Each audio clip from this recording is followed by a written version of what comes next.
C'est l'événement de l'été 1959. La ville de Louvciennes est envahie par les journalistes et les curieux. À la mairie, Louis Bardot tente de mettre de l'ordre, mais la situation dégénère rapidement. Pilou, lui qui voulait faire ça dans les règles de l'art, a été débordé par les photographes qui voulaient bien sûr entrer dans la mairie. Et ça l'a mis dans une colère noire et il y a eu une bagarre générale qu'il a provoquée lui-même tellement il était totalement hors de lui. Le mariage est expédié en 7 minutes. Tous les invités partent se réfugier dans la maison familiale. Mais les journalistes et les photographes ne les lâchent pas. Ils prennent d'assaut la propriété. Les journalistes et les paparazzis se comportent comme une nuée d'insectes qui essayent de s'infiltrer par tous les moyens partout. Alors, pour éviter les débordements, les jeunes mariés, à bout de nerfs, acceptent finalement de poser pour les photographes. À partir de ce jour, Brigitte et Jacques deviennent les nouvelles idoles de leur génération. Ils sont jeunes, beaux et amoureux. La presse va suivre le feuilleton de leurs aventures.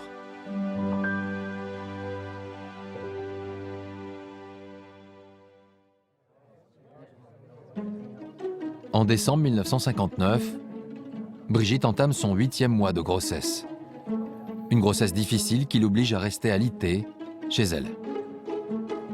Au pied de l'immeuble, des dizaines de photographes et de journalistes sont déjà sur le pied de guerre, dans l'attente de l'heureux événement. Et plus les jours passent, plus la pression monte. Tous les journalistes étaient là comme des piranhas autour de cette pauvre créature qui était enfermée dans son appartement, là-haut, dans son donjon, dont elle n'avait pas le droit de sortir. Les photographes avaient loué toutes les fenêtres de toutes les maisons aux alentours, en face, les chambres de bonne, les machins, il y en avait de planqués partout. On a tout de même vu des photographes déguisés en bonne sœur qui venaient à la quête. On a vu des faux ramoneurs, des faux employés de l'EDF qui faisaient semblant de relever les compteurs sur les étages pour essayer d'apercevoir Brigitte et de la shooter. Mais pourquoi tout ça? Parce que la photo valait extrêmement cher. Une photo de Brigitte enceinte, c'était des millions. Alors, pour se protéger, Brigitte vit ses dernières semaines de grossesse cloîtrée dans le noir, rideau fermé. Le 11 janvier 1960, la nouvelle tombe. Brigitte Bardot vient d'accoucher chez elle. Elle a dû mettre au monde son enfant dans son salon avec une unité médicale qu'elle a fait venir. Enfin, c'est invraisemblable. Quelle est la femme qui pourrait vivre ça aujourd'hui? Ne pas pouvoir mettre au monde son enfant parce qu'on l'est bloqué chez soi. L'événement a eu lieu, mais la presse ne part pas. Au contraire.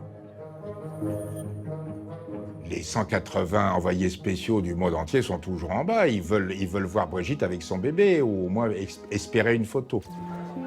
Alors, c'est Jacques Charrier qui descend leur parler. Brigitte vient de lui donner un fils, et il s'appelle Nicolas. Devant tous les copains où j'étais, il nous a fait ce fameux geste. J'ai un fils, il mesure 50 cm, il est comme ça.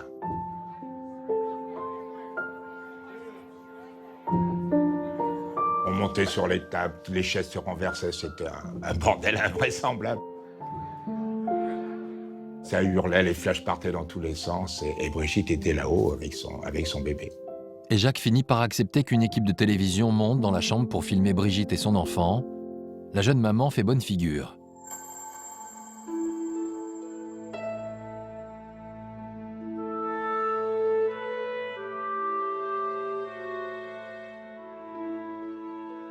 Elle tient son bébé comme une mère amoureuse de cet enfant qui vient de naître.